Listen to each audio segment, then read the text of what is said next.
Day in 1983, I heard through Westlake Audio. Westlake Audio is a pro audio company in Los Angeles.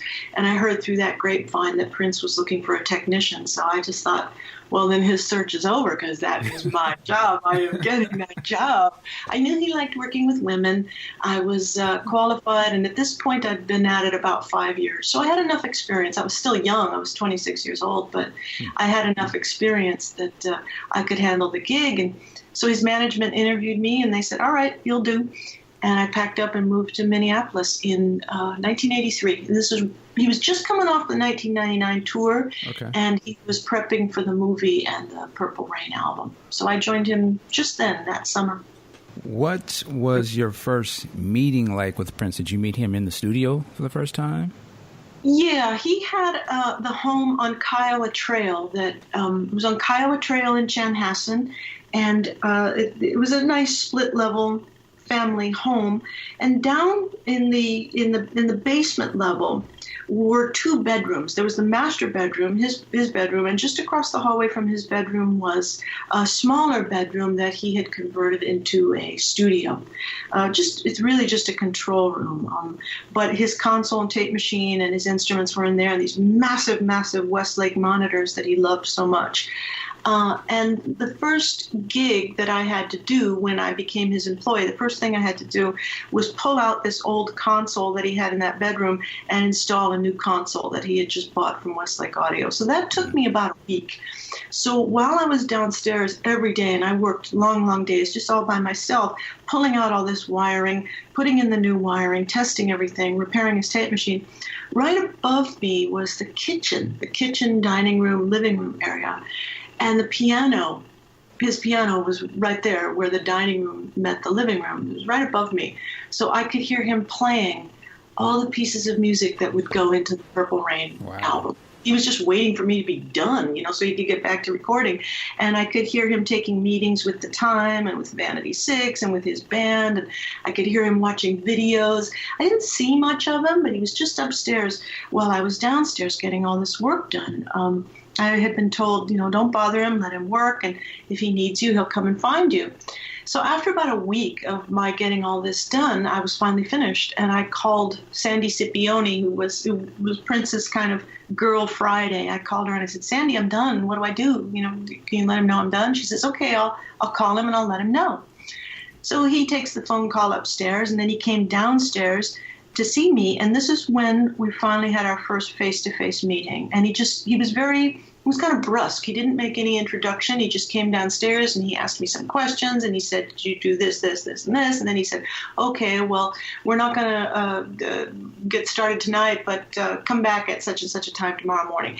And then he turned around to leave, to go back upstairs, and I was thinking to myself, this feels a little bit weird.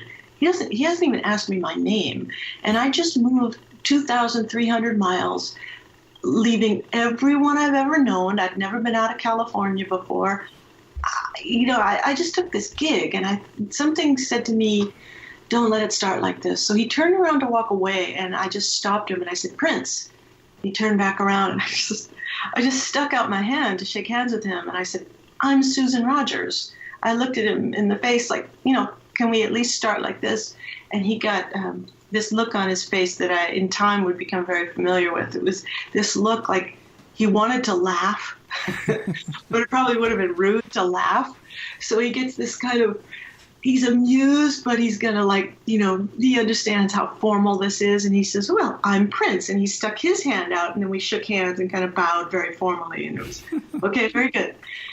And something inside made me think, okay, good. That was good. That was a good way to start. I wanted to establish, come on, you're you and I'm me, and we're going to be working together, and let's let it be understood that essentially we're human first, right? And then we'll take it from there. I'm glad I did that. That worked out well for me. That's interesting. And so this was in '83. Mm-hmm. And you said you can hear him sort of rehearsing or playing some of the music for Purple Rain. When did you first do some recording with him? Because my understanding is, did he also have some sort of warehouse set up as well, or did that come later? Yeah, we had right around then there was a suburb, St. Louis Park, and in that little suburb is where his warehouse was. And the warehouse was really just for live rehearsals with the band. And it was a warehouse. It was a single floor warehouse. And there were big, like designers cutting tables there. Were a couple of folks who worked for him who made his clothes. They worked out of there, and it's where the band rehearsed. So he had his rehearsal space, and then he also had a studio in his home. And as long as I worked for him, he always had both. He always had the warehouse, which eventually, the idea for that, it became Paisley Park, and then he always had a home studio. So, yeah, the very first thing I did for him, the first tape he had me put up was Darling Nikki. And he hired me as his maintenance tech, but he didn't really he either didn't know or he didn't care that there's a difference between a maintenance tech and a recording engineer. A recording engineer is kind of an artist who uses the equipment. A maintenance tech just installs and repairs it. So he hired me as a tech, but he put me in the engineering seat from that very first day. And he had me put up Darling Nikki and get a rough mix on it. And he had me set up a vocal mic, and I was thinking, this is great. It really was. Literally, it was a dream come true. Now, it's interesting. So we're getting into this Purple Rain material. And at this point already, Prince has a very distinctive sound, not just from the playing style, but from the mix and the way they would EQ drums and things of that nature. Is he introducing you to say, hey, I want, the snares to be like this, or I want a gate on this track or something? Or did you bring some of that to him? I'm just curious to, how did you acclimate yourself to what his sensibility or what he wanted it to sound like? It's a great question. I knew what his sound was because I had all of his records, and I had seen him live a couple of times before I went to work for him. So I knew his sound. The problem was I didn't know how to get it. And Prince wasn't the kind of person who would tell you. You had to just sort of know. But the person who came to my rescue was Jesse Johnson, Jesse from The Time. Right around this time, it was late summer, Prince needed to take a lot of meetings out in Los Angeles concerning the upcoming movie. So Prince was out of town, and he let Jesse use the studio, his home studio, that week. And Jesse and I worked together it would have been like September, I think, except maybe October. And Jesse was so sweet. He took me under his wing, and he showed me a lot. He showed me on the console, this is how Prince likes his kick drum. The hi-hat is always pan to the left, rhythm guitar is on the left. He showed me toms go left to right, not right to left, high to low, like you're reading a book. And he just showed me this is what Prince likes. And I'll always be grateful to Jesse for that. By the time Prince got back from L.A., I had a good understanding of what he was looking for. Wow. Now, did Jesse end up inheriting that one of the Prince's boards or something? I'm kind of just jumping off, but he did. Yeah, I think he did. Prince was unhappy with one of the consoles that he had, and Jesse liked it. So I think Jesse bought it from him. It ended up over in Jesse's house. Now, bringing Jesse into the mix, and I'm a huge Jesse Johnson fan as well. Mm-hmm. What was sort of the working relationship in terms of, because at this point I'm imagining there's Purple Rain music, there's the Time Ice Cream Castle stuff going on, there's Apollonia 6, and I would assume maybe some Sheila coming into play in terms of music. But in terms of like Morris, Jesse, and Prince, was there ever were you around in those sessions when they were working on the music for Ice Cream Castles? Was it just Prince, or was Jesse in there, or was Morris in there? Can you give us a little info on that?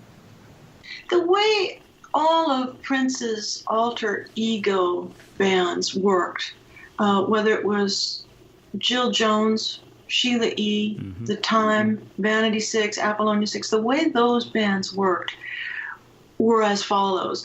Prince would record tracks for them, and he would record all the instruments, unless he brought in like Eric Leeds to do horns or something like that. Pretty much it was all Prince. And he would record a guide vocal. Then he would turn the tape over to Morris, if it was for The Time, or he'd turn it over to me to do the vocals with Apollonia.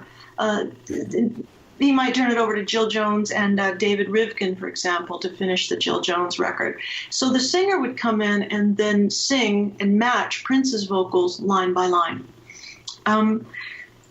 So in the case of the time, Prince would leave guitar solo space available for Jesse, because Jesse was a very different kind of guitar player from Prince. So Prince would certainly not lay down a Prince guitar part for Jesse to follow. Jesse would put his own parts on there. But for the most part, all the keyboard parts and everything else was all Prince.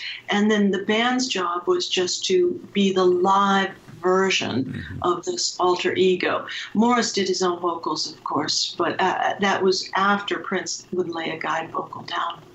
So essentially, and I ask this because, a lot of us have heard Prince's sort of versions of some of these songs he's given to protege artists, but we have never heard, I've never heard any of the recordings of his time stuff. And so I always ask the question, sort of the caricature of Morris Day, is that essentially that's that Jamie Starr, Prince?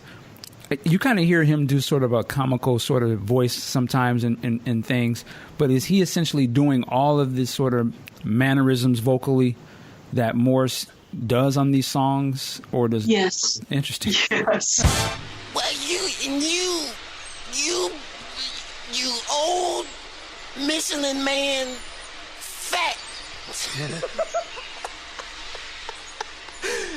Black.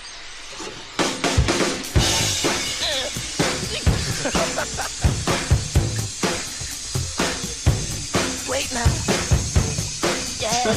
Yeah, Prince had that voice. He had that alter ego that was the character that you see of Morris. I'm gonna go ahead and say this because I think there's plenty of evidence that it's true.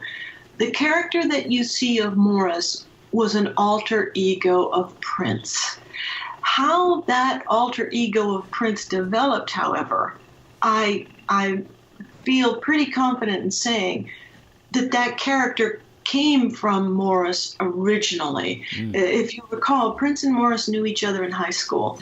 And I think this character kind of developed as it was one aspect of Morris's personality. I think it certainly had to have been an aspect of Prince's personality as well.